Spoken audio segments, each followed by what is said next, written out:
Depuis 2020, nous avons décidé de construire un véritable projet transversal d'entreprise, enraciné dans la durée, sur notre territoire et dans la continuité de nos actions. Un projet qui positionne Habitat Sud-Atlantique dans une démarche RSE globale. Ce qu'il faut savoir, c'est que nous avions déjà des actions à consonance RSE sans que celles-ci ne soient ni formalisées ni valorisées. Je pourrais citer de nombreuses actions réfléchies autour de la préservation de l'environnement avec la construction de logements plus économes en énergie ou encore nos efforts importants des rénovations énergétiques de notre parc immobilier ancien. Je peux aussi parler du maillage territorial ou de nombreux partenariats avec les associations de quartier. Rappelons que notre organisme est enfin un donneur d'ordre important qui investit tous les ans entre 30 et 40 millions d'euros dans l'économie locale et avec des entreprises quasi exclusivement implantées sur ce territoire. Pour les années qui viennent, 5 axes de travail ont été retenus. Contribuer au développement de notre territoire dans toute sa diversité. Soutenir un modèle économique vertueux.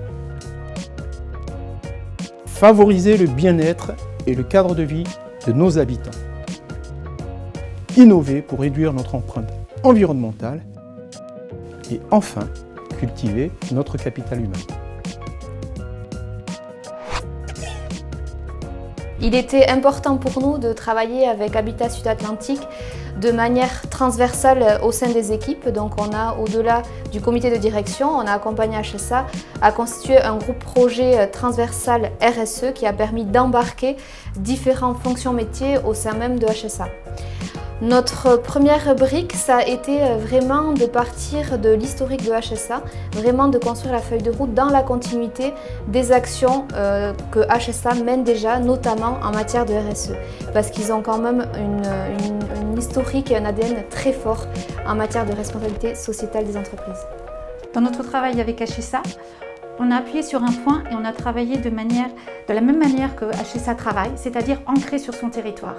Et nous avons mis un point fort et pris du temps pour justement aller vers les parties prenantes, les élus, les associations, les fournisseurs, toutes les personnes qui travaillent au quotidien avec HSA. Donc ce travail important a permis justement d'avoir une feuille de route pour HSA qui soit ancrée dans son territoire. On a vraiment pris plaisir à travailler avec les équipes d'HSA. On a trouvé qu'il y avait des personnalités vraiment très pétillantes.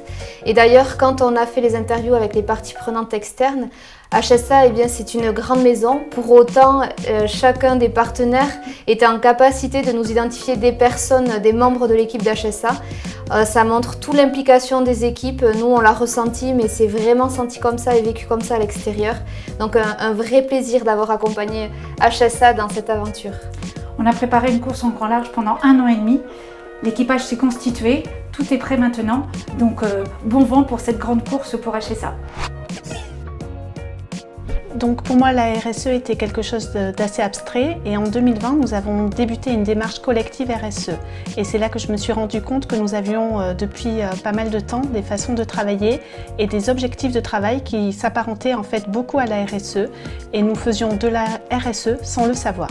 Donc une méthode participative a été mise en place avec 6 groupes de 2 à 3 salariés pour construire la feuille de route RSE et définir donc les objectifs sur les 3 prochaines années.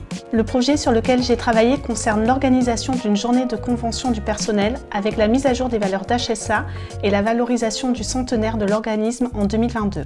Donc la méthode participative a permis d'introduire la RSE dans chaque service en nous impliquant dans la recherche de projets.